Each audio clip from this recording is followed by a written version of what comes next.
하나님께서는 우리 각 개인에게 구원의 은혜를 허락해 주십니다.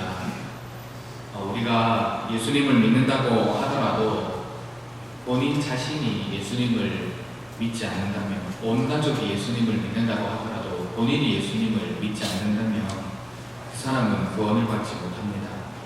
부모님이 예수님을 믿는다고 하더라도 자녀들이 본인의 신앙 고백으로 예수님을 바르게 고백하지 않는다면 그 자녀는 구원을 받지 못합니다.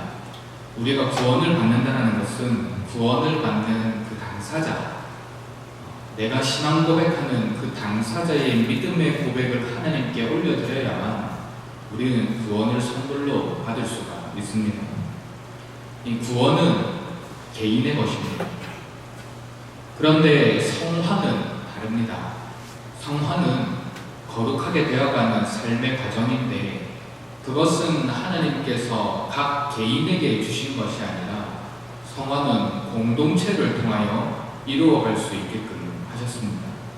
우리가 어떻게 우리에게 허락된 구원의 은혜를 누리며 살아가느냐, 우리가 어떻게 구원받은 하나님의 백성으로서 이 땅 가운데 하나님의 은혜를 의지하며 나아가느냐라고 했을 때 하나님께서는 이것을 개인의 신앙 고백과 개인의 신앙에만 맡겨두지 않으셨습니다. 이것은 공동체에 맡겨두셨습니다. 우리가 한 신앙 공동체로 모일 때에 이 공동체 안에서 서로 관계를 맺어나가는 과정을 통해 성화의 단계, 거룩하게 되어가는 단계가 이루어진다라는 것입니다. 어떻게 이것이 가능하겠습니까? 우리가 이미 충분히 경험하고 있듯이 이 신앙 공동체는 서로 상처를 주는 공동체입니다. 이 신앙 공동체는 서로에 대해서 관심을 가지고 믿음으로 세워나가는 모습도 있지만 또 때로는 너무 친하거나 또 때로는 너무 오랫동안 함께 해왔기 때문에 서로의 연약한 부분을 너무나 잘 아는 공동체가 신앙 공동체입니다. 그래서 이 신앙 공동체 가운데서 우리가 함께 생활을 해나가고 예배드리며 나아갈 때에 서로의 연약한 모습으로 인하여서 우리의 연약한 모습이 깎여나가는 것입니다. 때로는 상처받고 마음이 낙심했다가 하나님께 주시는 그 말씀의 은혜를 붙들고 또 새롭게 회복되면서 그 사람을 용서하고 함께 한 공동체를 이루며 나아가는 그런 과정입니다. 그래서 서로의 연약한 모습을 통해 더 인내하고 또 하나님을 공동체 전체가 의지함으로 성숙하고 그런 과정을 통해 저 사람도 다듬어지고 나도 다듬어지고 서로 성화의 과정을 이루어 나가게 되는 것입니다. 그러나 때로는 공동체가 무너질 때가 있습니다. 언제 공동체가 무너지겠습니까? 공동체가 무너지는 경우는 우리 안에 있는 연약함이 우리 안에 있는 사랑보다 더 커질 때 공동체가 무너져 내립니다. 나의 연약함이, 상대방의 연약함이 서로를 품어주고 안아주는 그 사랑보다 더 커져버릴 때 이 공동체 안에서 갈등이 생기고 어려움이 생깁니다. 하나 되지 못하고 반목하는 모습을 보여주면서 이 공동체가 무너져 내리게 되는 것이죠. 그렇게 무너져 내려가는 공동체를 다시 세우기 위해서는 공동체에 속한 구성원 모두의 노력이 필요합니다. 모든 사람이 힘써 노력하고 서로의 연약함을 인정하고 고백하고 사랑으로 품어주고 다시 서로를 신뢰하고 믿는 과정 속에서 공동체를 세워나가야 하는데 그렇지 못하는 경우가 많이 있습니다. 공동체를 회복한다라고 했을 때 이 공동체를 회복하고 세우는 일을 어떠한 특정한 소수의 사람들에게만 맡겨놓는 경우가 있습니다. 분명히 공동체의 문제는 거기에 속한 구성원 전체의 문제인데 그 문제를 해결하기 위해서 몇몇 사람들만 선별해서 세운다는 것입니다. 그럴 경우에 문제가 있었고 또 서로를 이루고 있는 상처를 주고받았던 구성원들은 바뀌지 않았기 때문에 쉽사리 그 문제가 해결되지 않는 경우가 많이 있습니다. 공동체는 함께 세워야 되고 또 서로의 희생과 헌신으로 그것을 바탕으로 하여 온전히 회복되어야만 우리는 건강한 신앙 공동체를 세워나갈 수가 있습니다. 오늘 우리가 읽은 본문 말씀에도 이와 비슷한 내용이 나옵니다. 오늘은 느헤미야 3장 전체를 다루어야 하지만 3장 전체를 끝까지 읽어보면 그 내용이기 때문에 10절까지만 끊어서 읽었습니다. 하지만 설교는 3장 전체를 내용으로 하려고 합니다. 오늘 본문 말씀은 우리가 읽어보았지만 이 느헤미야라는 지도자 한 사람을 중심으로 무너진 성벽을 재건하는 일을 기록하고 있습니다. 왕의 술 맡은 관원으로서 편안한 날들을 보내고 있었던 느헤미야였습니다. 그러나 어느 날 자신의 조국 고향 예루살렘으로부터 소식이 들려왔는데 그곳에 성벽이 회파되었다. 그곳에서 살고 있는 신앙 공동체에 함께 신앙생활했던 그 사람들이 다 고통 가운데 살고 있다는 소식을 듣게 됩니다. 그래서 거기에 대한 거룩한 부담감, 소명을 가지고 왕에게 요청을 하고 그 무너진 성벽을 재건할 수 있는 재료들을 가지고 예루살렘으로 오게 되었습니다. 그리고 느헤미야는 예루살렘에 와서 밤 사이에 다른 사람들 몰래 이 무너져 내린 성벽의 현장들 하나하나를 점검하였고 또 적당한 때가 되어서는 그곳에 있는 백성들에게 자기가 어떻게 이곳에 왔는지 하나님께서 허락해주신 사명이 무엇인지 우리가 이 일을 통해 어떤 일들을 해나가야 될지를 함께 하나님의 인도하심과 비전을 나누게 됩니다. 그 결과 오늘 본문 말씀을 보면 많은 사람들이 그런 느헤미야의 이 요청에 호응을 해서 성벽을 재건하는 일에 동참을 하게 됩니다. 사실은 성벽 재건하는 구체적인 내용은 4장부터 6장까지의 말씀에 기록이 되어 있습니다. 성벽을 재건하는 동안 일어난 일에 대해서 기록을 하고 있는데 오늘 본문 말씀인 3장은 이 예루살렘 성벽이 누구에 의해서 재건이 되었는지, 중수가 되었는지, 그리고 어떤 사람들이 어느 부분을 맡아서 그 성벽을 세웠는지를 요약적으로 보여주고 있는 것이 우리가 읽은 본문 말씀입니다. 예루살렘에 살고 있었던 사람들은, 그리고 먼저 포로에서 귀환했던 사람들은 예루살렘 성벽을 재건해야 된다는 것을 그들의 필요성을 알고 있었습니다. 하지만 남아있는 자들의 삶이 너무 피폐하기도 했고 또 포로에서 귀환한 백성들과 갈등 가운데 하나 되지 못하는 모습으로 인해서 무너졌던 성전을 회복하는 것도 겨우 그 일을 감당했습니다. 학계 선지자와 하나님의 인도하심으로 성전은 겨우 재건할 수 있었지만 여전히 예루살렘 성벽은 불탄 채로 남아있게 되었습니다. 외부에서 공격을 해 들어온다면 예루살렘은 스스로 방어할 수 있는 그런 체계가 전혀 갖추어지지 않았습니다. 그리고 그들이 무엇인가를 하려고 할 때마다 대적자들이 방해를 했습니다. 정치적으로 탄원서를 써서 그 공사를 하지 못하도록 방해를 했고 경제적으로도 성벽을 재건하지 못하도록 막았습니다. 이런 일들 가운데 하나님께서 느헤미야를 보내셔서 그 일을 감당하게 하셨던 것입니다. 그리고 백성들 사이에서도 이제 우리가 성벽을 함께 재건하자라는 움직임들이 함께 일어났습니다. 오늘 우리가 읽은 본문 말씀을 보면은 많은 사람들이 예루살렘 성벽을 재건하는 일에 참여했음을 알 수 있습니다. 오늘 본문에 나오는 사람들 한 사람 한 사람을 다 살펴볼 수는 없지만 어떠한 특정한 인물들을 살펴봄으로써 도대체 어떤 사람들이 이 예루살렘 성벽 재건에 동참을 했는지 함께 살펴보도록 하겠습니다. 먼저 1절 말씀을 보면은 대제사장 엘리야십이라는 인물이 등장합니다. 대제사장입니다. 그 당시에 영적인 지도자였습니다. 먼저 무너져 내린 성벽을 재건할 때에 대제사장이 먼저 솔선수범해서 움직였습니다. 그리고 그의 형제 제사장들이 함께 발벗고 나섰습니다.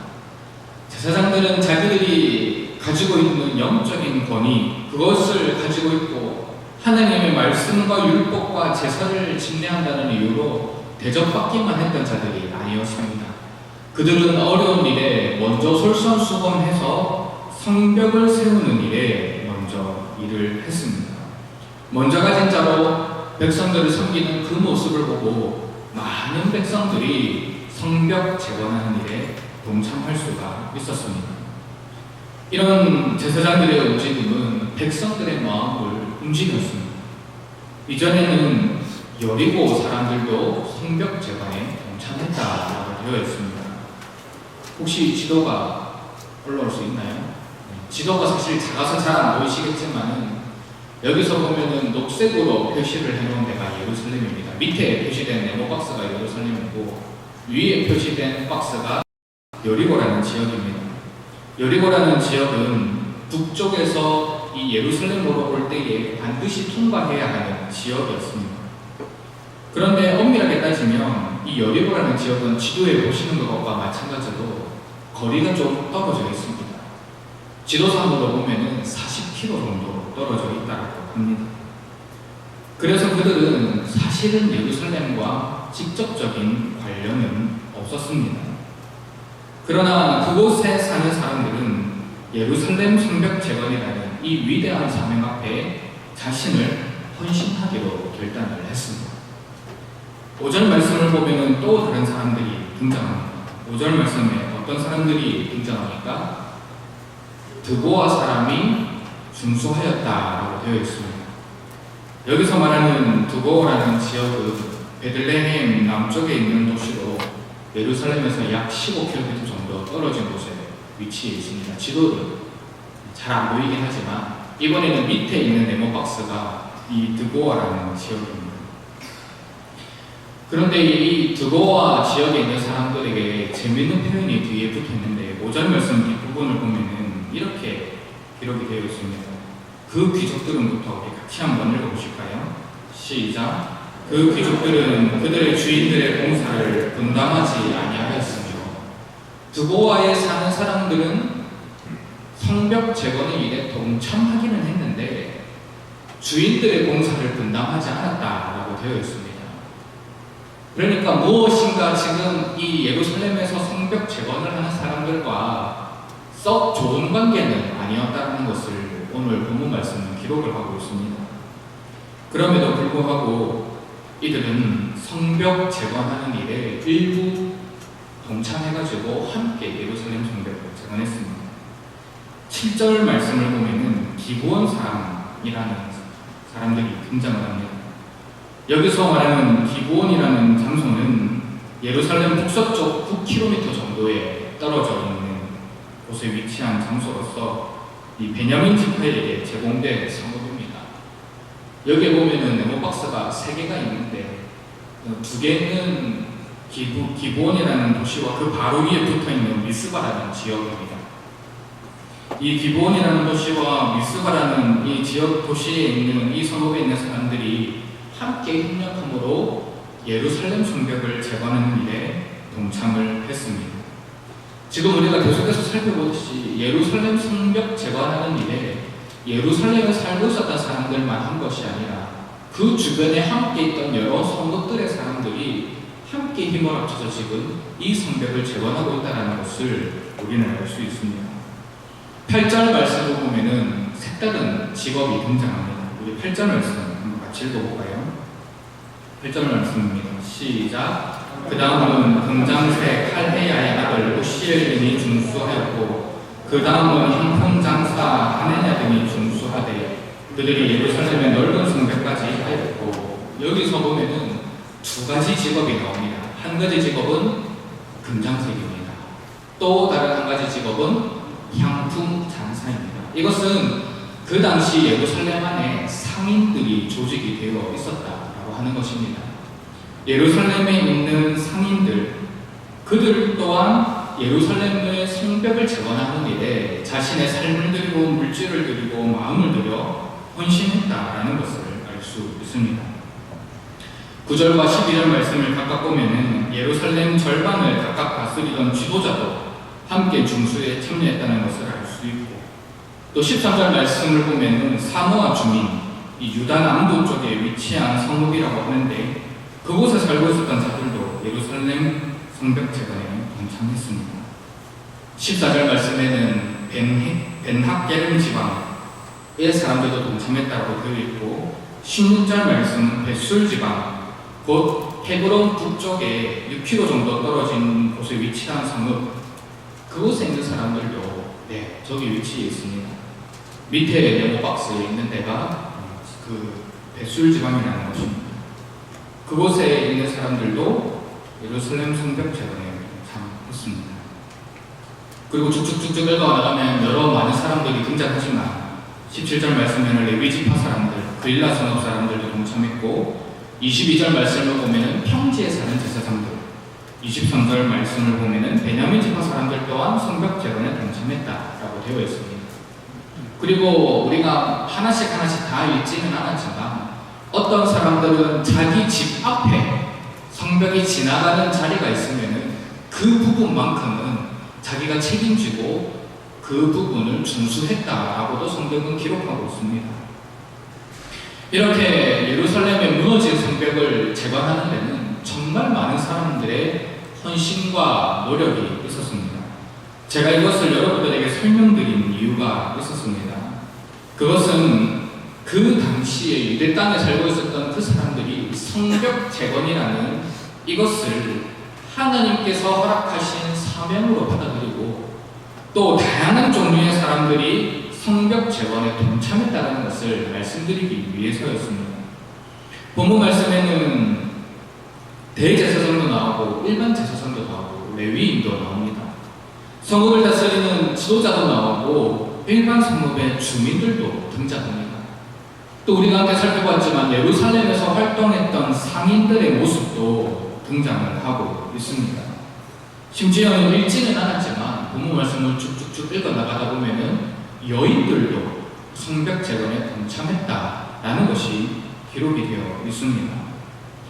결국 이 예루살렘 성벽 재건에서 보여주고 있는 것이 무엇이냐라고 할 때는 하나님의 일은 소수의 몇몇 사람들에게 맡겨진 것이 아니라 결국에는 그 공동체를 이루고 있는 구성원 전체에게 하나님께서 맡겨주셨다라고 하는 것입니다. 소수만 어떠한 일을 4-5개씩 맡아서 하는 것이 아니라 공동체 전체가 그 공동체를 사랑하는 마음으로 그 일들을 감당해야 한다라는 것입니다.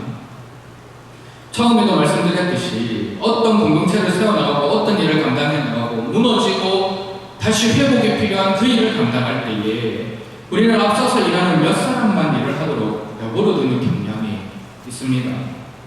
물론 세워진 자들의 의사결정은 존중이 되어야 되고 충분히 그 사람들이 자기들의 목적과 계획을 따라서 구성원들의 동의를 얻어 함께 그 일을 감당할 필요는 있지만 너무 소수의 사람들에게만 일을 위임해놓고 나 몰라라 하는 모습이 우리에게 있지는 않는지 생각해 보아야 합니다. 공동체를 세워나가는 것, 무너진 것을 회복하고 중수해 나가는 일에는 몇 사람의 능력과 자질로만 되는 것이 아니라 그 공동체에 속한 모든 사람들의 노력과 희생과 헌신이 필요하다는 것을 오늘 본문 말씀은 저와 여러분들에게 알려주십니다. 그런데 여러분, 하나님께서 느헤미야를 통해 성벽 재건을 허락하신 이유가 무엇이겠습니까? 단순히 무너진 성벽을 재건한다, 단순히 외부로부터 침략해 들어오는 적군을 방어하기 위해 성벽에 있어야 한다, 이것만 하나님께서 의도하신 것이 아닙니다.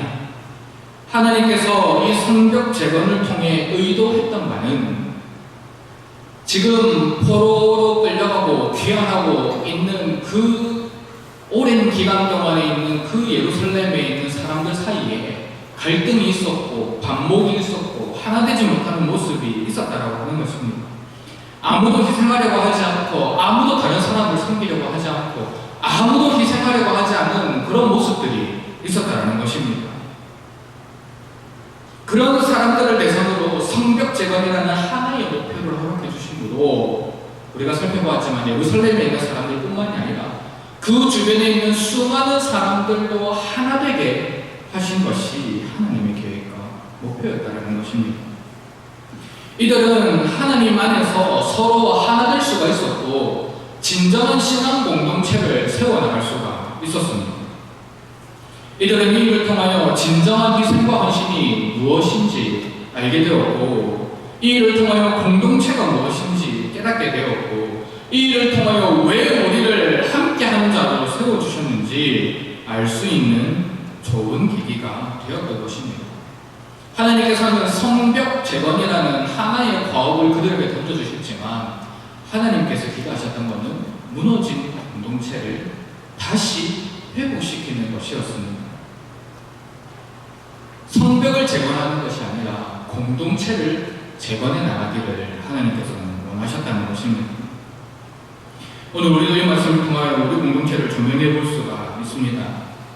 제가 우리 교회에 와서 교회의 역사에 대해서 쭉 듣다 보면은 힘들 때도 있었고 또 대단한 영광을 경험할 때도 있었습니다. 그리고 시간이 지남에 따라 사회 환경이 막 변하면서 또 여러 가지 아픔을 겪기도 하였고 오늘과 같은 모습을 가지게 되었다라는 이야기들을 듣게 됩니다. 이런 모습 가운데 우리의 모습을 한번 생각해 보셨으면 좋겠습니다. 교회에 해야 할 여러 가지 일들이 있고 교회에 재건해야 할 모습이 있고 다시 하나로 뭉쳐서 감당해야 될 여러 가지 일들이 우리 눈앞에 산적해 있습니다. 그런데 이것을 나몰라라 하고 있지는 않습니까? 직분자들이, 당회원들이 알아서 결정하고 알아서 이끌어가겠지 하고 손 놓고 바라보고 있지는 않으십니까? 내가 속한 공동체가 점점 힘을 잃어가고 또 문제가 생기게 되었을 때 어떤 개선 사항을 말하고 그 일에 대해서 막 의견을 개진하기보다는 그냥 방관하면서 지내고 있지는 않으십니까? 그것은 공동체에 대한 외면입니다. 내가 그렇게 하는데 우리 공동체가 잘 되기를 바란다는 것은 불가능한 일입니다. 내가 그렇게 공동체를 외면하는데 우리 교회는 건강한 교회가 되기를 원하고 우리 교회는 바르게 세워지기를 원한다면 그것은 불가능한 일입니다. 우리가 힘써 공동체를 붙들고 우리 모두가 참여함으로 믿음의 공동체를 세울 때에 이 공동체는 다시 회복되고 재건될 수가 있습니다. 참여하지 않으면 방관자가 됩니다. 방관자가 되면 비판자가 됩니다. 그러나 참여를 하게 되면 공동의 책임을 가지고 온전히 그 일을 감당해 나갈 수가 있는 것입니다. 공동체가 잘 되는 것이 곧 내가 잘 되고 공동체를 회복하는 것이 곧 내가 회복되는 길인 줄 믿고 우리 스스로를 드려 하나님 앞에 헌신함으로 나아가야 합니다. 신약성경 말씀에는 공동체가 함께 세워져야 한다는 부분에 대한 말씀이 있습니다. 히브리서 10장 24절 25절 말씀 우리 함께 읽어보도록 하겠습니다. 시작. 서로 돌아와 사랑과 선행을 격려하며 모이기를 피하는 어떤 사람들의 습관과 같이 하지 말고 오직 권하여 그날이 가까워 볼수록 더욱 의하자. 서로 돌아보아 사랑과 선행을 격려하자. 모이기를 피하는 자들의 습관을 따라가는 것이 아니라 더욱더 모이기에 힘쓰자고 히브리서 기자는 권면하고 있습니다. 에베소서 2장 20절에서 22절 말씀 함께 읽어보도록 하겠습니다. 시작. 너희는 사도들과 선지자들의 터 위에 세우심을 입은 자라. 그리스도 예수께서 친히 모퉁이 돌이 되셨느니라. 그의 안에서 건물마다 서로 연결하며 주 안에서 성전이 되어가고 너희도 성령 안에서 하나님이 거하실 초소가 되기 위하여 그리스도 예수 안에서 함께 지어져 가느니라. 마지막 구절입니다. 그리스도 예수 안에서 우리는 함께 지어져 가야 되는 신앙 공동체로 부름을 받았고 우리가 함께 공동체에 참여하며 이 공동체를 세워나갈 때에 우리는 함께 지어져 갈 수 있다는 것입니다. 그렇습니다. 저와 여러분들은 대구 소교회라는 한 공동체로 부름을 받았습니다. 크게는 대구 소교회, 작게는 각 기관, 각 사업팀, 각 부서, 각 구역으로 부름을 받았습니다. 부름을 받은 공동체 가운데 무너져 내려가고 있는 부분이 있다면 우리는 힘써 우리가 그 부분을 세워나가야 될 줄 믿습니다.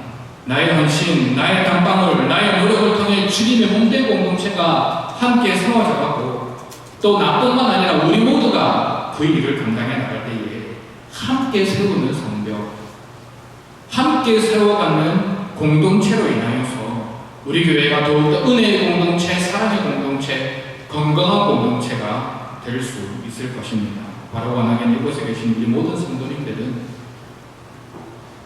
공동체를 향한 마음을 가지고만 계시지 마시고 함께 그 일에 동참함으로 성벽을 세워나가므로 공동체를 세워나갔던 이 느헤미야와 유대인들의 모습을 바라보시면서 우리 또한 서로 섬기며 세워나가는 공동체를 통하여 우리의 삶의 모습이, 우리 공동체의 모습이 하나님의 영광이 임하는 공동체가 되시기를 원합니다. 이런 은혜가 저와 여러분들에게 있기를 간절히 소원합니다.